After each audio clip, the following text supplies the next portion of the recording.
Praise the Lord. Hallelujah. Glory to God. Glory to Jesus. Thank you, Lord. Thank you, Jesus. Hallelujah. Hallelujah. Hallelujah. यीशु तेरे लहू की जय हो. Hallelujah. Hallelujah. Hallelujah. Hallelujah. Glory, glory, glory, glory, glory, glory, glory, glory. Thank you, Lord. Thank you, Lord. Thank you, Lord. Thank you, Lord. Thank you, Jesus. Hallelujah. आइए हम प्रार्थना करें।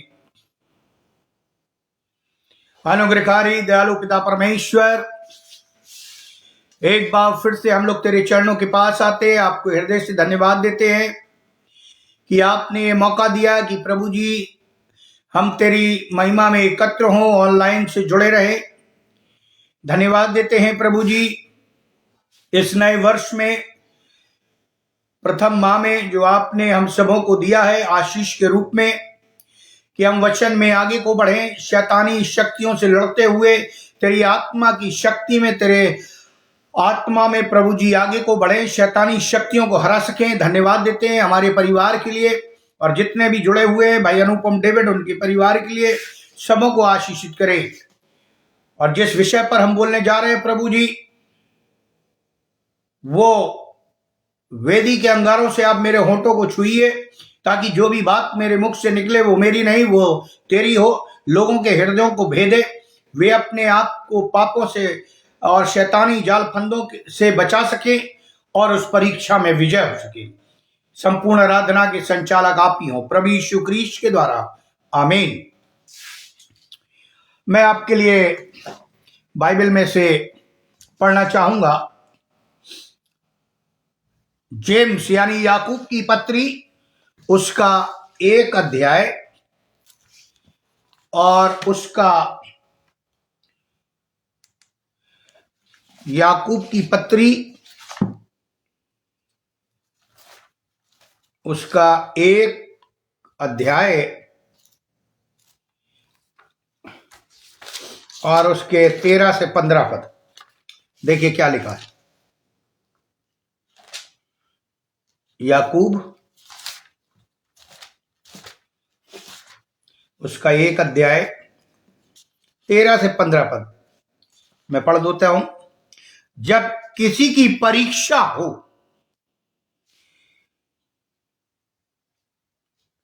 तो वो ये ना कहे कि मेरी परीक्षा परमेश्वर की ओर से होती है, क्योंकि ना तो बुरी बातों से परमेश्वर की परीक्षा हो सकती है और ना वो किसी की परीक्षा आप करता है, परंतु प्रत्येक व्यक्ति अपनी ही अभिलाषा से खिंचकर और फंसकर परीक्षा में पड़ता। फिर अभिलाषा गर्भवती होकर पाप को जनता है और पाप जब बढ़ जाता है तो मृत्यु को उत्पन्न करता। परमेश्वर अपने वचन के पढ़े और सुने जाने पर आशीष दे, आमीन। आज का विषय जैसे आपने कैप्शन में देखा है, परीक्षा। ऐसा कोई भी व्यक्ति नहीं जो परीक्षा के बारे में ना जानता हो। बहुत से मसीही इस भ्रम में रहते हैं कि वे इतने परिपक्व हैं या हो चुके हैं कि सांसारिक प्रलोभन, शारीरिक अभिलाषा अथवा शैतान की परीक्षाएं उन पर असर नहीं कर सकती, ऐसा उनका मानना। इसी भ्रांति में वे निश्चित या बेखबर हो जाते हैं और परमेश्वर की सामर्थ्य से ज्यादा वे स्वयं पर भरोसा करते। ये सेंटेंस सुनिए,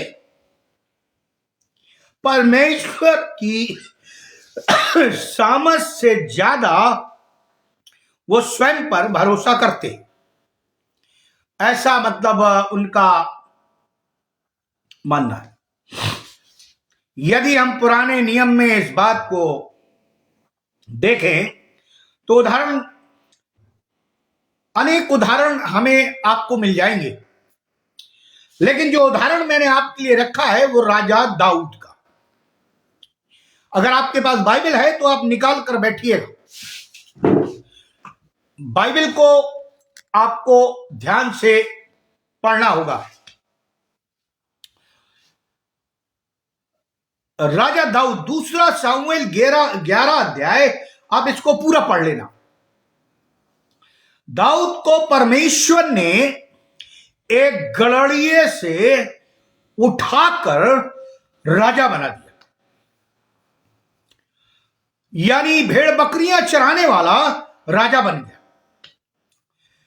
हर एक उत्तम आशीषों से परिपूर्ण किया था परमेश्वर ने। बड़े बड़े युद्ध जीते थे दाऊद ने, किंतु जब वो शैतान की युक्तियों से निश्चिंत हो गया और अपने महल की छत पर टहल रहा था, तो बाइबल कहती है तब वो बेतशेबा को देखता। अपनी आंखों की अभिलाषा के सामने राजा दाऊद पराजित हो जाता। परमेश्वर का चुना हुआ, परमेश्वर का अभिषिक्त, परमेश्वर का विशिष्ट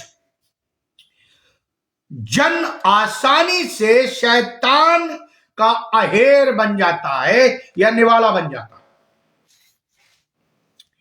न सिर्फ वो व्यभिचार के पाप में पड़ता है, बाइबल कहती है, किंतु वो अपने एक समर्पित सैनिक की, यानी बैतशेबा के पति की, जो उरिया की छल से हत्या करवा देता। यानी व्यभिचार, छल और हत्या। नए नियम में भी एक उदाहरण मैं लेना चाहूंगा, पतरस का। बड़े जोर शोर के साथ उसने दावा किया था, चाहे उसे मसीह के साथ मरना भी पड़े तो भी वो उसका इनकार नहीं करेगा। यह दावा था पतरस का।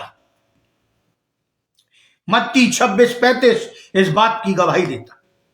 बड़ा ताल ठोक के उसने प्रभु यीशु मसीह से कहा। जब मसीह को पतरस के साथ की सबसे अधिक आवश्यकता थी या यीशु को आवश्यकता थी, तब पतरस ने एक नहीं 3 बार उसे जानने से इनकार कर दिया। यानी जानने से भी इनकार कर, मैं इसे नहीं जानता, नहीं पहचानता, ये कौन है। उसका स्वयं पर आवश्यकता से अधिक भरोसा था। उसने प्रभु यीशु मसीह की इस सलाह की उपेक्षा की थी। उसने यीशु की सलाह नहीं मानी थी। क्या थी वो सलाह? मत्ती 26:41, तुम जागते और प्रार्थना करते रहो कि परीक्षा में ना पड़ो। बड़ी विचित्र बात हो गई। यहां दाऊद का अभिषेक हो गया, दाऊद राजा बन गया, दाऊद की पत्नी थी, लेकिन फिर भी वो व्यभिचार में गिर गया। व्यभिचार में गिरा तो ठीक है, उसने अपने बेस्ट फ्रेंड की पत्नी से छल किया और दोस्त से छल किया और हत्या भी करवा दी। यहां वो पतरस है जो प्रभु यीशु मसीह के साथ है, उसके आश्चर्य कर्मों को देख रहा है, उसके साथ चल रहा है, उठ बैठ रहा है, प्रभु यीशु मसीह का चेला है, और वो कहता है कि मैं मर भी जाऊं लेकिन मैं तेरा साथ न छोड़ूंगा, तेरा इनकार न करूंगा। लेकिन पल भर में वो 3 बार इनकार कर देता। जब शैतान द्वारा प्रभु यीशु मसीह की परीक्षा हुई तो हम सब उन परीक्षाओं से कैसे बच सकते हैं, ये मैं आपसे पूछना चाहता हूं।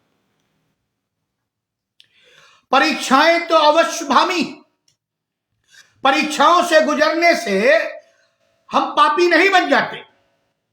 ध्यान से सुनिएगा, परीक्षाओं में से गुजरने से हम पापी नहीं बन जाते, परंतु उन परीक्षाओं में असफल होने से जरूर हम पाप में पड़ जाते हैं। अब है ना विचित्र बात, पाप में पड़ जाते, पाप में गिर जाते, पाप में अड़ जाते, यूं कहते। आखिर ये परीक्षाएं क्या है? इस नए वर्ष में हमने कई प्रतिज्ञाएं की होगी, लेकिन शैतान ने हमारी प्रतिज्ञाओं को सुना है जो हमने परमेश्वर के साथ बांधी है, और वो हमारे पीछे लगा है। अभी तो पहले ही महीना है, 11 महीने तो बाकी है।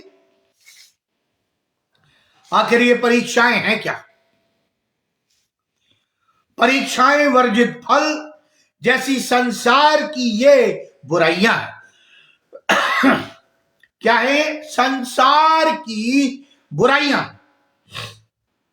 जो मनुष्य को अपनी ओर आकर्षित करती हैं, कि मनुष्य गलत तरीकों से गलत समय पर अपनी गलत इच्छाओं की पूर्ति करे।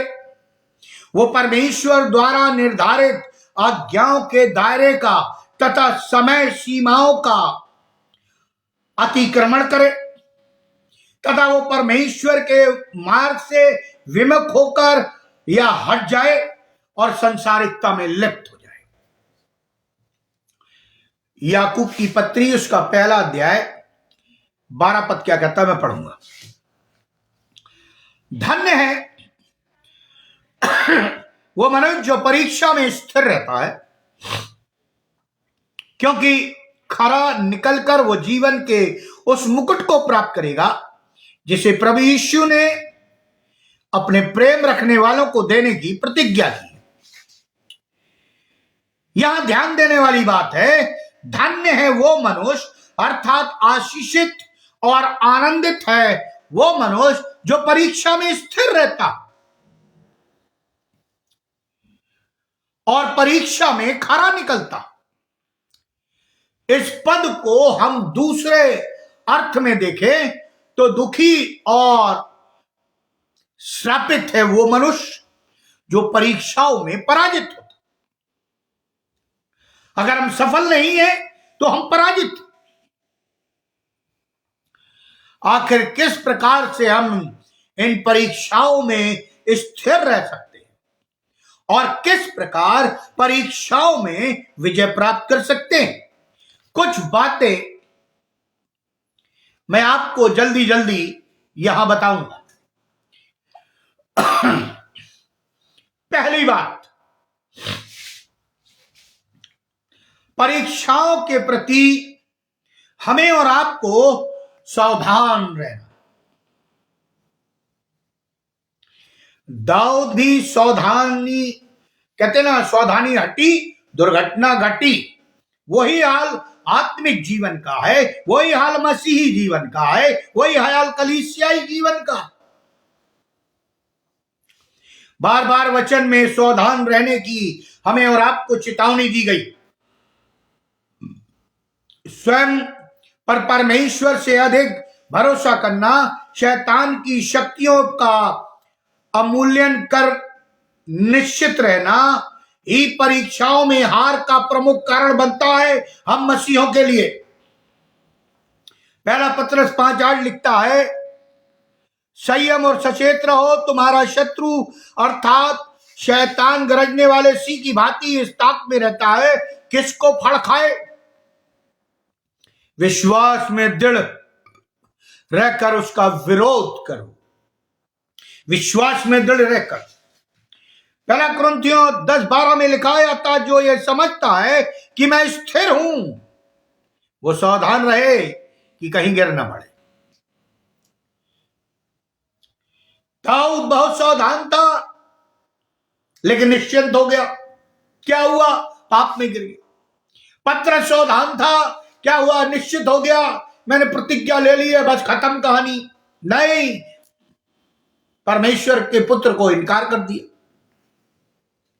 इसके लिए आवश्यक है कि उन बुनियादी बातों को हम मजबूत करें, यानी बालू पर बना हुआ घर कितना भी खूबसूरत महल हो, आंधी बाढ़ आएंगी, तूफान आएंगे और स्थिरता जाती रहेगी। परंतु चट्टान पर बना हुआ घर इन तूफानों में भी स्थिर रहेगा। मत्ती 7:24 से 27 इस बात की गवाही देता है। सावधान रहने के संबंध में यह भी अहम बात है कि हम अपनी कमजोरियों को पहचानें, उसको स्वीकार करें। पहचान लेते तो स्वीकार नहीं करते। जब तक हम अपनी कमजोरियों को, पापों को स्वीकार नहीं करेंगे तथा उनके लिए स्वयं को नहीं बल्कि परिस्थितियों को, अतीत को, अन्य लोगों को दोषी ठहराएंगे या दोष देंगे, तो कभी भी इन कमजोरियों पर या इस पाप पर हम विजय प्राप्त नहीं कर पाएंगे। लिखा है दोष ना लगाओ, नहीं तो तुम पर भी दोष लगाया जाए, मत्ती 7:1। प्रियो, बीमारी का उपचार करना तभी संभव होता है जब बीमारी का सही कारण पता चले। डॉक्टर आपसे पूछता ना क्या हुआ, क्या खाया रहा, क्या हो रहा, तुम्हें दर्द हो रहा, बुखार चल रहा, वो आपसे पूछता है और आपको बताना पड़ेगा, नहीं तो वो इलाज नहीं करेगा। बीमारी के उपचार से बेहतर होता है उस बीमारी की रोकथाम करने के लिए हमें उपाय करना है। पाप से बचने के लिए बेहतर है कि हमें उसकी रोकथाम करने के लिए उसका बचाव करना है, पवित्र शास्त्र को पढ़ना है, प्रार्थना करना है, पश्चाताप करना है, उसको पहचानना। लेकिन ऐसा नहीं करते। इसी प्रकार परीक्षाओं में पढ़ने के पूर्व ही एहतियात के लिए आवश्यक है कि हम अपने मूल्यों, सिद्धांतों एवं सीमाओं का पहले ही निर्धारण कर लें। मूल्यों, सिद्धांतों यानी प्रिंसिपल, और सीमाएं, परिधि। हम आउट ऑफ सीमा ना जाए, हम किसी के पावर में, किसी के अधिकार में हस्तक्षेप ना करें, किसी के और चीजों में हस्तक्षेप ना करें। हमारी एक सीमाएं। विषम परिस्थिति में एवं असमंजस की स्थिति में बहुधा गलत निर्णय करने की आशंका प्रबल होती है। जब हम डबल माइंडेड होते हैं या फेस देख के कोई निर्णय लेते हैं। परंतु यदि आप अपनी सीमाओं के प्रति चैतन्य हैं, जागरूक हैं, तो फिर संसार की छोटी छोटी परीक्षाओं से आप स्वतः ही ऊपर उठ जाएंगे और बड़ी परीक्षा में स्थिर रह सकते। जो छोटी परीक्षा में गिर जाता है वो बड़ी में तो गिरेगा ही। जो छोटे छोटी चीजों को, गलतियों को पाप नहीं समझता, वो बड़े में तो गिरेगा ही। इसलिए प्रियो, हम अपनी कमजोरियों को, अपनी गलतियों को, अपने पापों को, अपनी सीमाओं को, अपने मूल्यों को, अपने सिद्धांतों को पहचाने और स्वीकार करें। दूसरी बात, परमेश्वर को सर्वप्रथम स्थान दें। सर्वप्रथम स्थान दें। किसको? परमेश्वर। यदि हम अपने जीवन की हर परिस्थिति, हर स्थान और हर समय में परमेश्वर के बह में या भय में आगे बढ़ेंगे तो उसके द्वारा निर्धारित सीमाओं का अतिक्रमण नहीं करें। नए साल में ये हम ठान लें कि हम हर परिस्थिति में, हर स्थान में, हर समय में परमेश्वर के भय में आगे बढ़ेंगे। हम अपने निर्धारित सीमाओं का अतिक्रमण नहीं करें। अतिक्रमण तो जानते हैं, कब्जा करना। हम दूसरों की सीमाओं में घुस जाते हैं, हम दूसरों के अधिकारों में छेड़छाड़ करते हैं, हम दूसरों की चीजों को छुआछूत करते हैं। क्यों? जो परमेश्वर ने आपको दिया है हम उसमें ही रहें, उसका ही उपयोग करें, उससे ही प्रभु की महिमा करें। ऐसा बाइबल कहती। उसकी आज्ञाओं के दायरे में रहकर ही हम सुरक्षित रह सकते, नहीं तो हम परीक्षा में गिर जाएंगे। यदि हमारे जीवन में परमेश्वर का स्थान प्रथम नहीं है और न ही हमारे हृदयों में उसका कोई भय है, तो फिर संसार का प्रेम हमें सांसारिक वस्तुओं की ओर आकर्षित करेगा। फिर सुनिए आप इसको, और ये नए साल के लिए टैग कर लीजिए। यदि उसकी आज्ञाओं के दायरे में रहकर हम सुरक्षित रहते हैं, यदि हमारे जीवनों में परमेश्वर का स्थान प्राथमिक नहीं है, प्रथम नहीं है, और न ही हमारे हृदयों में उसका कोई भय है, तो फिर संसार का प्रेम हमें सांसारिक वस्तुओं की ओर आकर्षित करेगा और निश्चित रूप से हम परमेश्वर के मार्ग से भटक जाएंगे, विमुख होकर नैतिक एवं आत्मिक पतन की ओर बढ़ जाएंगे या अग्रसर हो जाएंगे। परीक्षा, हर एक व्यक्ति ने अपने जीवन में परीक्षा दी होगी। पढ़ाई करते हैं तो परीक्षा, शादी में भी परीक्षा। बहुत ठोक बजाकर हम शादियां करते हैं, आजकल के युग का पता नहीं, लेकिन पहले ऐसा ही होता था। एग्जाम, कोई नौकरी पाना है तो परीक्षा, कुछ करना है तो परीक्षा। परीक्षा में तो हमें जाना है, लेकिन उसमें हमें सफलता प्राप्त करनी। यदि हम फेल हो जाएंगे, चाहे संसारिक हो चाहे आत्मिक, हमारा कैरियर तबाह है, यानी संसारिक जीवन तबाह है। यदि आत्मिक परीक्षाओं में फेल हुए, जो शैतान हमारी ले रहा है, तो हम आत्मिक जीवन का कैरियर खत्म, यानी हम अनंत जीवन के मीरास के भागी ना हो पाएंगे। इसी कारण पहला यूहन्ना 2 अध्याय 15 से 17 में लिखा है, संसार से प्रेम करो और न उन वस्तुओं से जो संसार में है। यदि कोई संसार से प्रेम करता है तो उसमें पिता का प्रेम नहीं है, क्योंकि वो सब जो संसार में है, अर्थात शरीर की अभिलाषा, आंखों की लालसा और जीविका का घमंड, पिता की ओर से नहीं परंतु संसार की ओर से है। संसार तथा उसकी लालसाएं भी मिटती जा रही हैं, परंतु वो जो परमेश्वर की इच्छा पूरी करता है सर्वदा बना रहेगा। ये बाइबल कहती है। पहला यूहन्ना 2 अध्याय 15 से 17 पद मैंने पढ़ा है। ये बाइबल कहती है कि यदि हम परमेश्वर की शिक्षाओं में बने रहेंगे तो क्या होगा? हम उन्नति तरक्की करेंगे, आत्मिकता में भी, शारीरिकता में। नीति वचन 8:13 कहता है, परमेश्वर का भयमान हमें सब प्रकार की बुराई से बचाता है। परमेश्वर का भय बुद्धि का मूल है और हर बुराई से बचाता, बुराई से बचाता है। कितने लोग हैं जो परमेश्वर का भय मानते?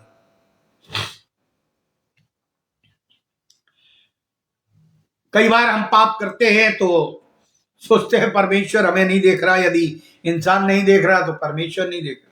बाइबल तो कहती है वो मनों को जांचने वाला, विचारों को परखने वाला परमेश्वर है। जो हम सोचते हैं उसे मालूम है, मनों में जो होता उत्पन्न होता है वो जानता। इसलिए प्रियो, इस नए वर्ष में, इससे पहले कि हम परीक्षा में पढ़े, हम परमेश्वर को अपने जीवन में, व्यक्तिगत जीवन में, पारिवारिक जीवन में, सांसारिक जीवन में, कलीसियाई जीवन में, आत्मिक जीवन में पहला स्थान दें। अन्यथा शैतान हमें दाऊद और पतरस की तरह पटक देगा और शायद हम उनकी तरह धर्मी भी नहीं है। तीसरी बात, दुर्भावनाओं को पनपने न दें।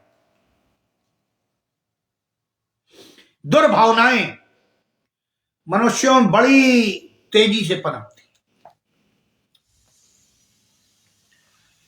हृदय में जैसा बीज अंकुरित होगा वैसा ही फल सामने आएगा।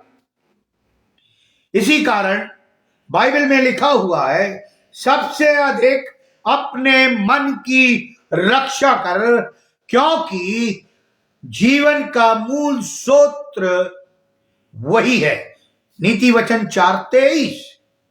इसके लिए आवश्यक है कि हम स्वयं की लालसाओं, आदतों तथा गलत विचारों पर नियंत्रण रखें। गलत लालसाओं, आदतों तथा गलत विचारों पर नियंत्रण रखें। पौलुस कहता, मैं अपनी इच्छाओं को मारता हूं ताकि प्रभु की इच्छा प्रबल।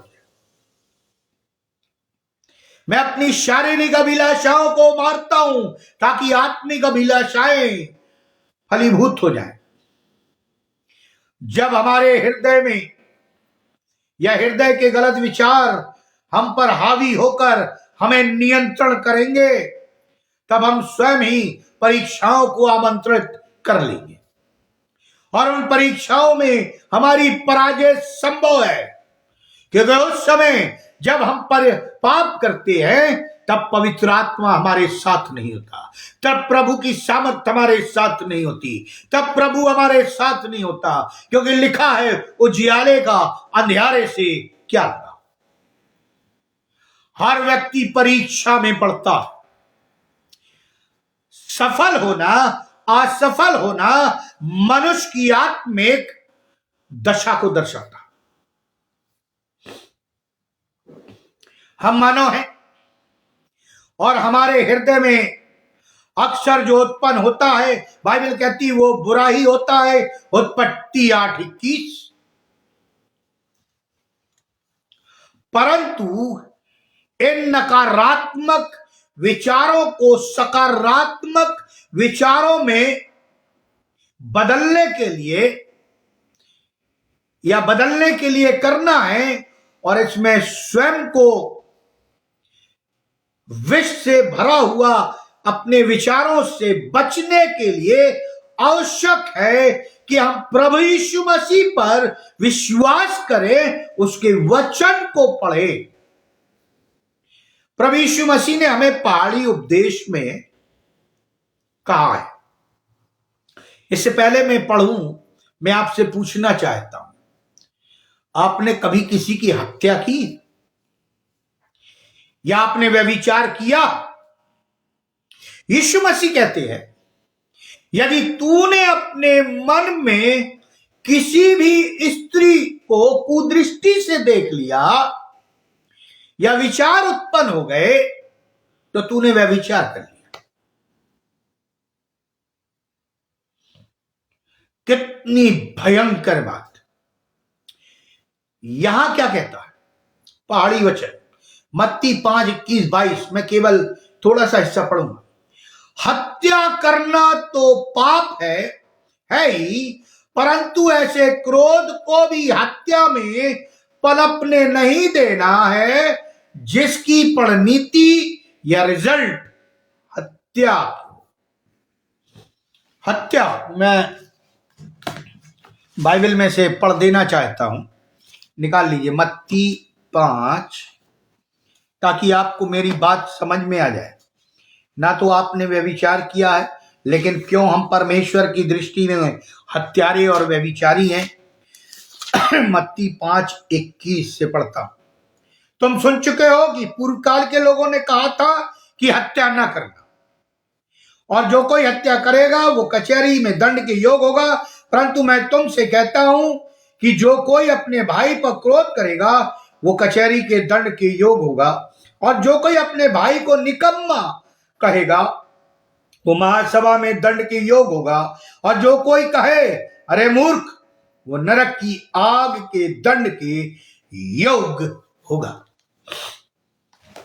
देखिए, कहने भर से ये दंड की आज्ञाएं हम मसीहों पर लागू हो जाती है, क्योंकि ये परमेश्वर की तरफ से हमें व्यवस्था दी गई है। प्रभु यीशु मसीह में ये आज्ञा दी गई है।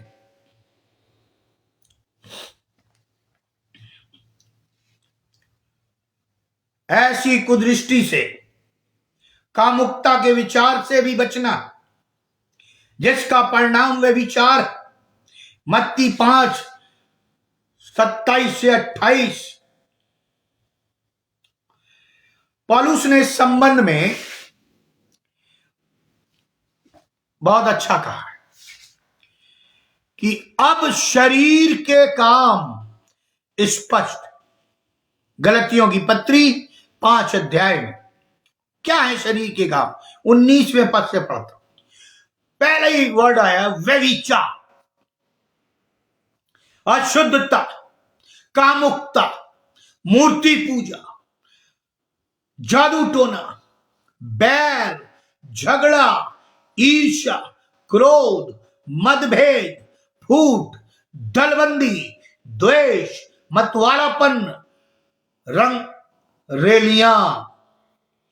इस प्रकार के अन्य काम हैं जिनके विषय में मैं तुमको चेतावनी देता हूं, जैसा पहले दे चुका। ये पौलुस लिखता है कि यदि ये एक भी काम हमारे शरीर के अंदर पाए जाते हैं तो हम आत्मिक नहीं है, परमेश्वर के लिए ग्रहण योग्य नहीं है और पवित्र आत्मा का वास नहीं। झूठे हैं वो जो ये इनमें से एक भी बात रखते हैं और कहते हैं हम प्रभु की सेवा कर रहे हैं। झूठे।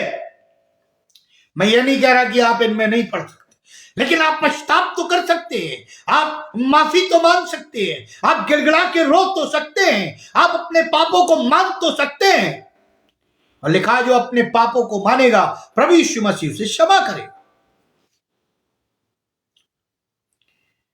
लेकिन आगे लिखा हुआ है, जैसा पहले चेतावनी दे चुका हूं, ऐसे ऐसे काम करने वाले तो परमेश्वर के राज के उत्तराधिकारी होंगे। कैसे काम करने वाले? जिनके अंदर आत्मा का फल है, प्रेम, आनंद, शांति, धीरज, दयालुता, मतवालापन, भलाई, विश्वस्तता, नम्रता, संयम। ये फल है जो हमें अनंत जीवन तक ले जाते हैं, जो हमारा संबंध परमेश्वर से कराते हैं, जो पवित्र आत्मा हमारी अगुवाई करता है और एक लोगों में गवाही का कारण बनता। ऐसे ऐसे कामों के विरुद्ध कोई व्यवस्था नहीं है जो इनके विरुद्ध काम करता है। और जो मसीह यीशु के हैं उन्होंने अपने शरीर को दुर्वासनाओं तथा लालसाओं समेत क्रूस पर चढ़ा दिया गया। यानी यदि हमने पश्चाताप किया है और हमारे अंदर प्रेम है, आनंद है, शांति है, धीरज है, दयालुता है, भलाई है, विश्वासता है, नम्रता है, संयम है, तो हमने इन दुष्ट चीजों को जो ऊपर बताई गई थी, वे विचार, अशुद्धता, कामुकता, मूर्ति पूजा, जादू टोना, बैर, झगड़ा, ईर्ष्या, क्रोध, मतभेद, फूट, दलबंदी, द्वेष, मतवालापन, रंगेलिया, ये हम क्रूस पर चढ़ा दें, प्रभु कहता। तब हम उसके योग्य ठहरेंगे इस नए वर्ष में। प्रियो, जैसा मैंने अभी आपके लिए पढ़ा था, याकूब की पत्री उसका पहला अध्याय 13 से 15 पद, यदि कोई भी व्यक्ति परीक्षा के समय ये ना कहे कि मेरी परीक्षा परमेश्वर की ओर से होती। कई बार हम दुर्घटनाग्रस्त हो जाते हैं और हम कहते हैं परमेश्वर हमें सिखा रहा है। कई बार ऐसी चीजें हमारे ऊपर घटित हो जाती है, हम अपने दोस्त यारों को, रिश्तेदारों को बोलते देखो परमेश्वर ने दंड दे दिया। कई बार हमारे ऊपर जो बीमारियां आती, परेशानियां आती हैं, जो लाइलाज है, दुष्ट आत्माएं, हम कहते हैं कि परमेश्वर हमारी परीक्षा ले रहा है। बाइबल कहती है स्पष्ट, कोई भी व्यक्ति परीक्षा के समय यह ना कहे कि मेरी परीक्षा परमेश्वर की ओर से है, क्योंकि बुरी बातों से ना तो परमेश्वर की परीक्षा की जाती है और न वो स्वयं किसी की परीक्षा करता है। लिख लीजिए इसको आप। और हम दोष लगाते, हे परमेश्वर मैं ही मिला था। आगे भी कहता है, परंतु प्रत्येक व्यक्ति अपनी ही अभिलाषा द्वारा खिंचकर व फंसकर परीक्षा में पड़ता है। जब अभिलाषा गर्भवती होती है तो पाप को जन्मती है, और जब पाप हो जाता है तो मृत्यु को उत्पन्न करता है। देखिए कितनी भयंकर बात है। हम पाप करते हैं, पाप करके भूल जाते,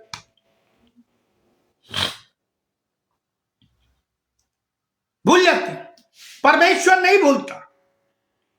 जो आज मैं बात बता रहा हूं उसको लिख लीजिए। दाऊद ने व्यभिचार किया, व्यभिचार से बालक उत्पन्न।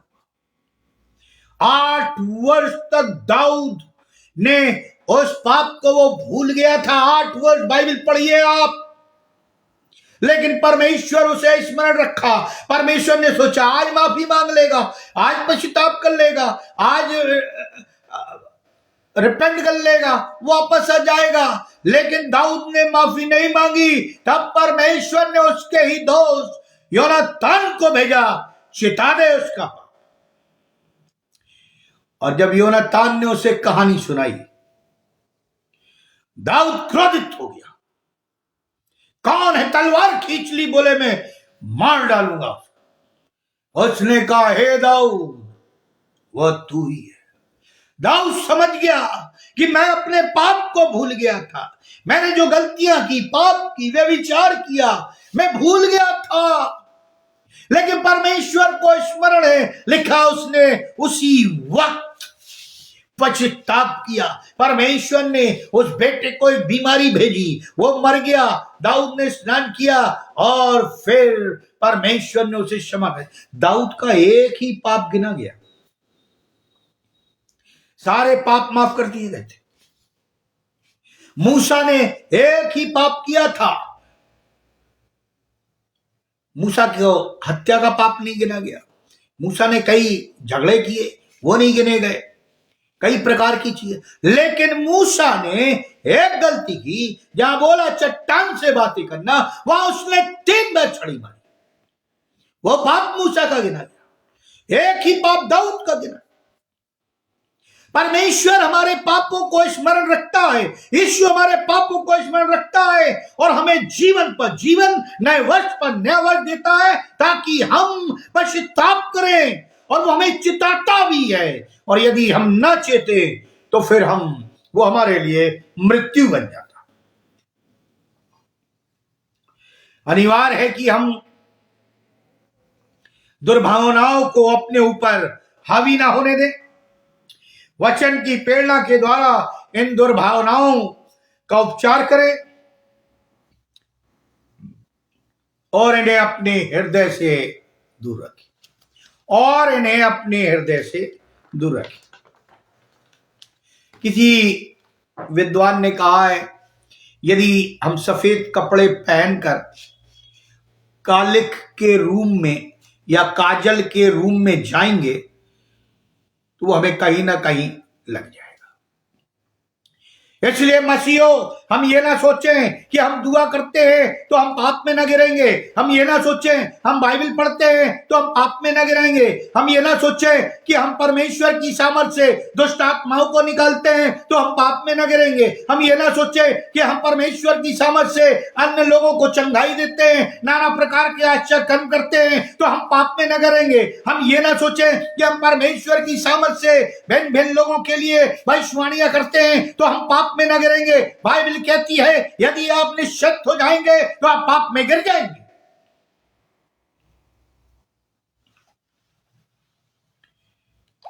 पाप बहुत भयंकर बीमारी है जो मौत लाती है, शारीरिक भी और आत्मिक भी।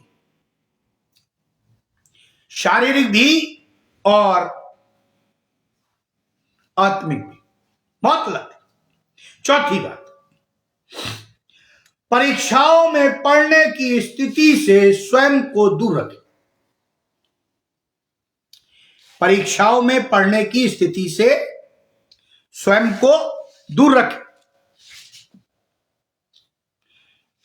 ऐसे बताता हूं मैं,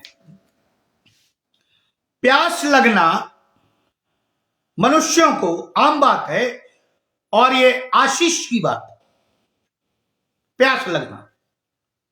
किंतु इस प्यास को शराब पीकर बुझाना यह विकृति है, दुष्टता। ताश के पत्तों से यदि मनोरंजन का खेल खेलते हैं जिससे एंटरटेनमेंट होता है तो कोई हद नहीं, लेकिन यदि उससे हम जुआ खेलते हैं तो वो अभिशाप। भली संगति से जहां मनुष्य का सामाजिक, नैतिक और मानसिक उत्थान होता है, सबोपदेशक 3 अध्याय 9 से 12 पद में लिखा है, वहीं पर बुरी संगति अच्छे चरित्र को बिगाड़ देती है। 1 कुरिन्थियों 15:33। अब हमें डिसाइड करना, भजन संहिता में लिखा है, पहले अध्याय को पढ़ लीजिए। क्या ही धन्य है वो पुरुष जो दुष्टों की युक्ति पर नहीं चलता और ना उसके मार्ग में खड़ा होता, लिखा हुआ है।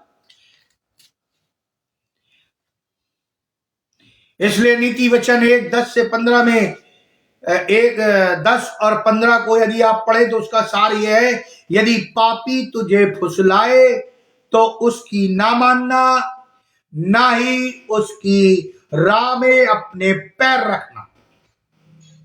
नीति वचन किसी ऐसे व्यक्ति ने नहीं लिखा, बहुत विद्वान था, आज तक कोई भी संसार में उसके बराबर विद्वान नहीं हुआ। उसका नाम है राजा सोलोमन। जब परमेश्वर ने उससे पूछा तो मान, तो उसने कहा मुझे बुद्धि चाहिए। उसके वैभव में, उसके राज्य में ऐसे ऐसे कपड़े पहनता था, ऐसे ऐसे मैनेजमेंट थे, ऐसे ऐसे महल थे, अब ऐसी ऐसी चीजें बना रखी थी, ऐसी ऐसी परीक्षाएं आई, सब बुद्धि को लेकर परमेश्वर ने दी। लिखा जैसे बुद्धि की कमी हो वो मुझसे मांग ले। पौलुस तीमुथियुस से कहता है, जवानी की अभिलाषा से भाग, और जो शुद्ध मन से प्रभु का नाम लेते हैं उसके साथ धार्मिकता, विश्वास, प्रेम और शांति का अनुसार कर, अनुसरण कर, अनुसार कर, जो भी आप कहें। 2 तीमुथियुस 2:22। भाग। यूसुफ के बारे में आप जानते हैं, यूसुफ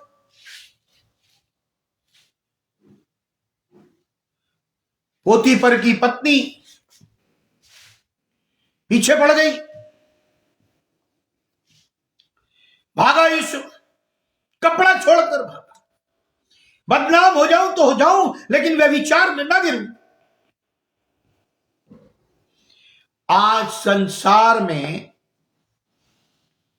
जो सबसे लुभावना पाप है, जिसको प्यार और अन्य चीजों में लपेट कर दिया जा रहा है, वो है व्यभिचार, सेक्स। आप खोलिए, एक बार मैंने अपना मोबाइल खोला, अननोन कॉल आई, मैं सोचा प्रार्थना के लिए आई होगी, मैंने उठा लिया, बोले आप मेरे साथ सेक्स करेंगे? खुला।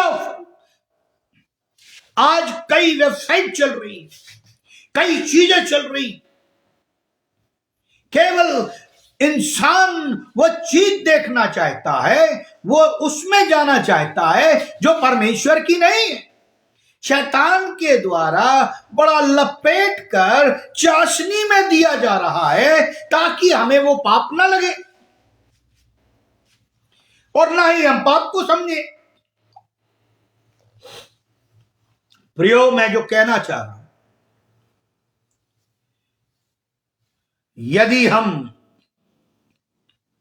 ऐसे लोगों के साथ उठेंगे बैठेंगे जो ऐसी डगर पर चलते हैं जिससे हम पाप में गिर जाएं, तो बाइबल कहती है तुम उस पर पाँव न रखना, उस तरफ न जाना, तुम उस ऐसे भ्रष्ट लोगों के पास न जाना। परीक्षा में पढ़ने की स्थिति से जितना संभव हो दूर रहने का प्रयास करें। अब मैं आत्मिक परीक्षा की बात कर रहा हूं जो शारीरिक रूप से ली जाती, शारीरिक रूप से। आज लड़के लड़कियां वो काम करते हैं जो शादी के बाद करना चाहिए। बाइबल में छूट नहीं है इसकी, लेकिन कर रहे हैं।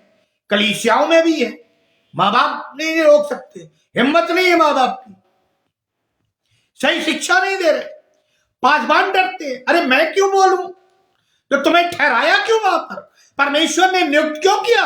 जब तुम पाप को पाप नहीं कह सकते, सच को सच नहीं कह सकते, झूठ को झूठ नहीं कह सकते, तो तुम्हें रहने का अधिकार ही नहीं है।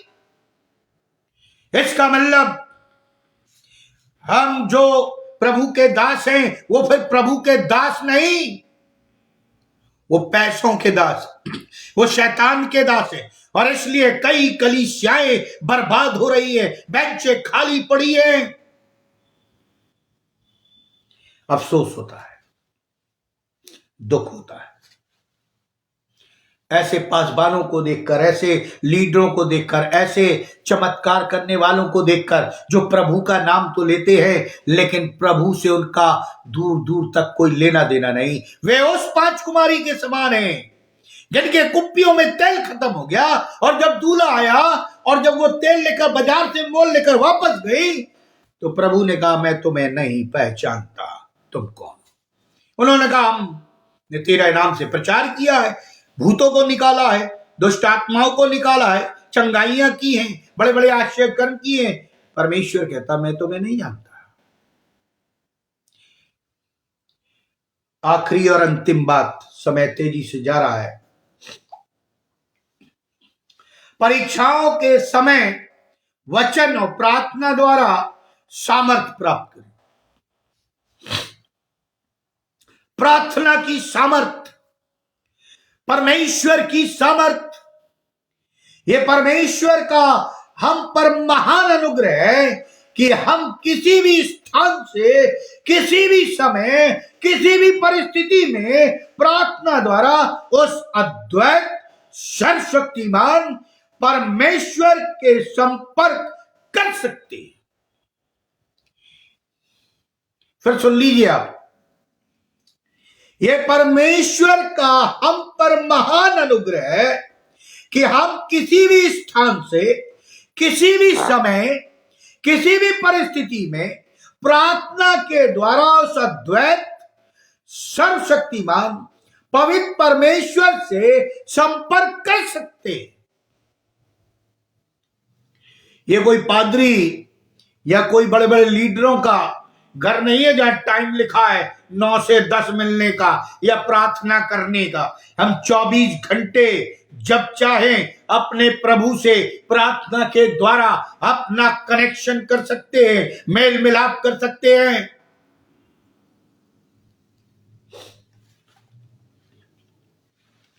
वचन में बार बार आया है जागते रहो और प्रार्थना करते रहो की चेतावनी दी गई है, जिससे हम परीक्षाओं में ना पड़े। प्रभु यीशु मसीह हमारी सब दुर्बलताओं को जानता है और हर एक कठिन परिस्थिति में हमारी सहायता करता है और करने में पूर्ण योग्य है और सक्षम है, क्योंकि इब्रानियों 4:15-16 पढ़ूंगा। लिखा, हमारा ऐसा याजक नहीं जो हमारी दुर्बलताओं से हमसे सहानुभूति न रख सके। वो तो सब बातों में हमारे ही समान परखा गया, फिर भी निष्पाप निकला। अतः हम साहस के साथ अनुग्रह के सिंहासन के निकट आवे कि हम पर दया हो और अनुग्रह पाए कि आवश्यकता के समय हमारी सहायता। परमेश्वर ही हमारा बल है हमारी ढाल है, हमारा शरण स्थान है, हमारा दृढ़ गढ़ है, संकट के समय अति सहज से उपलब्ध होने वाला हमारा उत्तम सहायक। हमें उसी की ओर निहारना है, सहायता के लिए उसी को पुकारना है, उसके पास आना है, हमें उसी से सामर्थ मांगना है। यशायाह 41:10 इस बात की गवाही देता। कभी कभी हम भटक जाते हैं तो हम दूसरे के पास चले जाते हैं।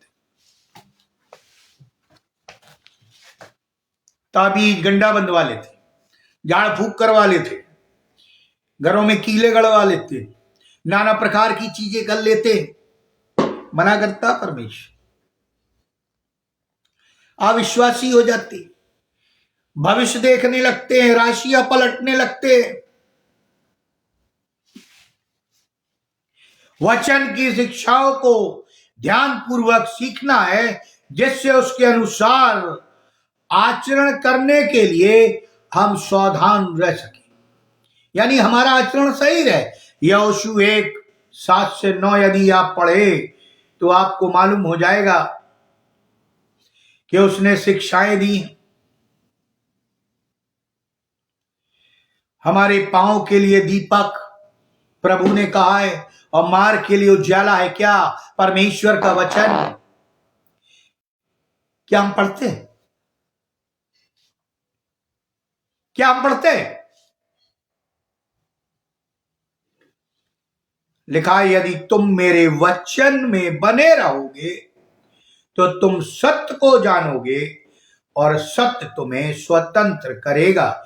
यूहन्ना 8:32। सत्य कौन है? सत्य प्रभु यीशु मसीह। हमें उसे जानना है। प्रियो, सत्य को बोलना ही बहुत कठिन है। सत्य एक सुसमाचार है, सत्य एक गवाही है, सत्य एक सामर्थ्य जो प्रभु यीशु मसीह है, जो हमें स्वतंत्र करता है, सत्य बोलने की प्रेरणा देता है, सामर्थ की प्रेरणा देता है, गवाही देने की प्रेरणा देता है। लेकिन आजकल ये हमारे मुख से निकलता नहीं है, हम डरपोक हो गए।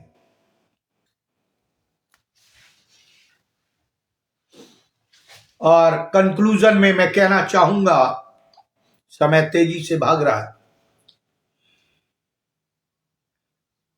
चाहे हम सेवकाई के कार्यों की व्यस्तता में से ही अथवा अन्य किसी भी कारण से वचन के अध्ययन में और प्रार्थना में अपना समय व्यतीत नहीं करते। सुनिए इस बात, चाहे हम किसी भी सेवकाई में हो, सुन लीजिए, चाहे हम सेवकाई के कार्यों की व्यस्तता यानी बहुत बिजी रहते से ही अथवा अन्य किसी कारणों से वचन के अध्ययन में और प्रार्थना में अपना समय व्यतीत नहीं करते, इसके द्वारा परमेश्वर से हमारा घनिष्ठ व्यक्तित्व संबंध स्थापित नहीं करते हैं, तो हम आसानी से परीक्षाओं में पराजित हो जाएंगे। या मैं दूसरे शब्दों में कह दूं,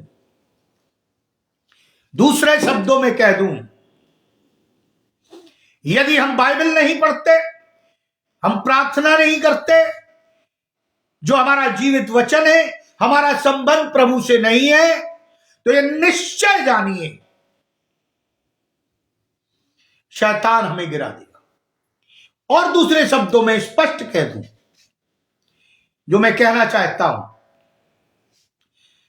कई प्रभु के सेवक प्रभु यीशु मसीह से, उसके वचन से और प्रार्थना करने से ज्यादा सेवकाई को महत्व देते हैं, और यीशु को और वचन के पढ़ने को और प्रभु से संबंध बनाने को ठुकरा देते हैं। वो प्रभु के योग्य नहीं।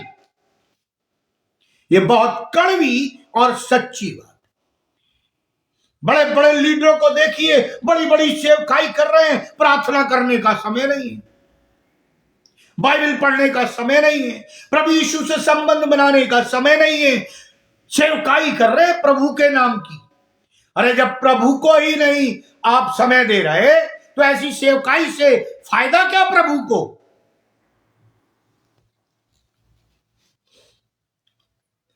प्रकाशित वाक्य,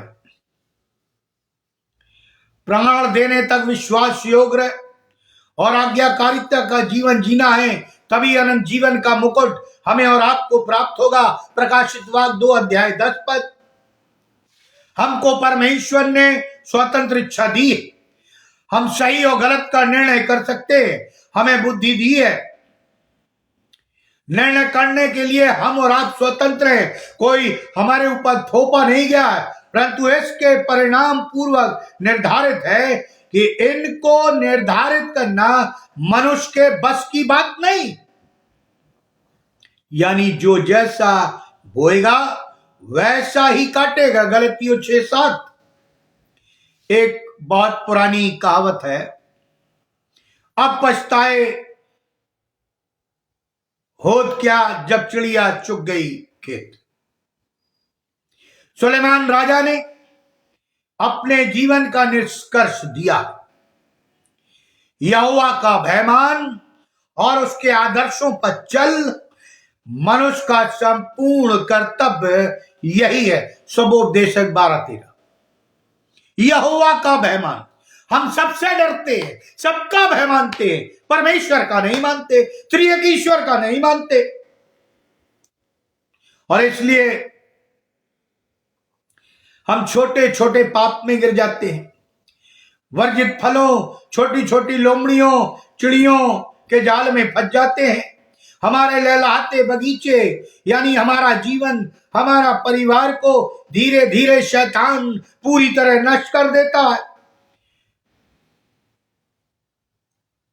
सुरक्षित रह सकेंगे और न सिर्फ हमारा सांसारिक जीवन आशीषित होगा, परंतु आत्मिक जीवन आशीषित होगा जब हम परीक्षाओं पर विजय प्राप्त करेंगे और हम अतः मीराज के भागीदार होंगे जो परमेश्वर के विश्वासियों के लिए तैयार की गई। और इसलिए मैं आज इस नए वर्ष के प्रथम सप्ताह में कहना चाहता हूं, जब तक हम परीक्षाओं में विजय नहीं होंगे हम मसीही नहीं कह रहे।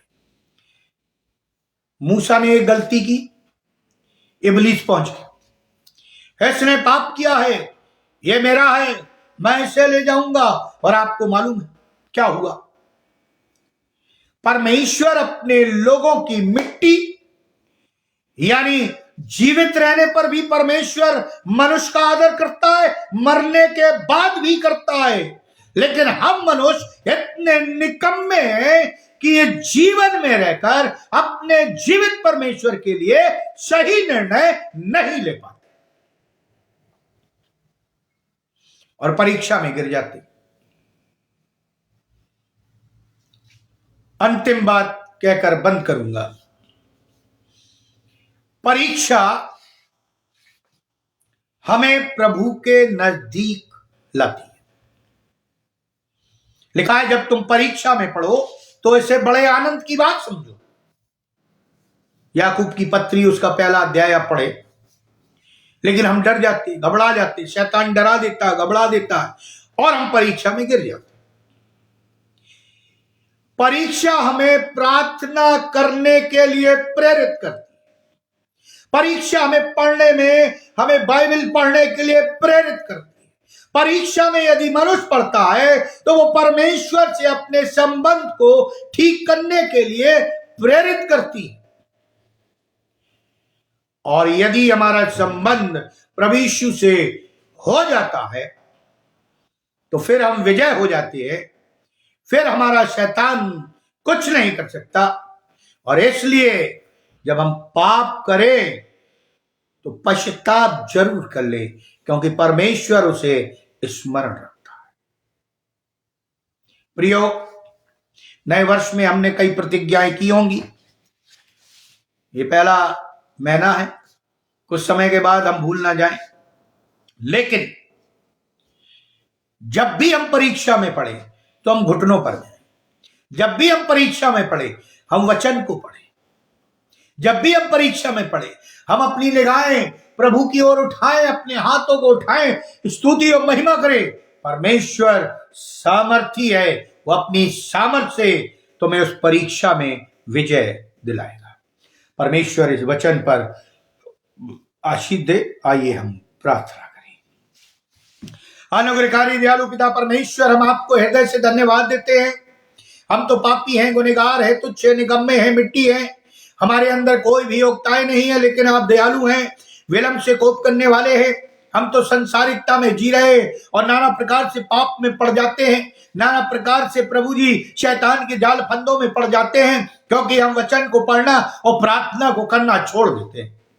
लेकिन वचन तो कहता है हम तुझे पकड़े रहें। प्रभु जी होने दे कि प्रभु जी हम तेरे वचन को पकड़े रहें, उसे पढ़ें, घुटनों पर जाकर तुझसे प्रार्थना करें, और जो भी पाप किए जानबूझकर अनजाने में हम क्षमा मांगे, क्योंकि प्रभु जी तू दयालु है, हमें क्षमा करेगा और प्रभु जी तू अपनी सामर्थ से भर देगा, ताकि हमारे जीवन इस संसार में नए वर्ष में तेरे लिए गवाही बन जाए।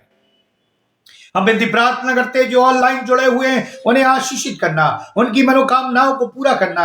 भाई अनुपम डेविड के लिए, हमारे परिवार के लिए और जितने जुड़े उन सबों के परिवारों के लिए उन्हें आशीषित कर, उन्हें अपनी सेवकाई में आगे बढ़ा, उन्हें आशीषित कर, ताकि वो तेरे नाम से प्रभु जी भटकी हुई आत्माओं को बचा सके, ताकि जब तू आए तो हम सब प्रभु जी उस राज में प्रवेश कर सके और वहां परिणाम को प्राप्त कर सके।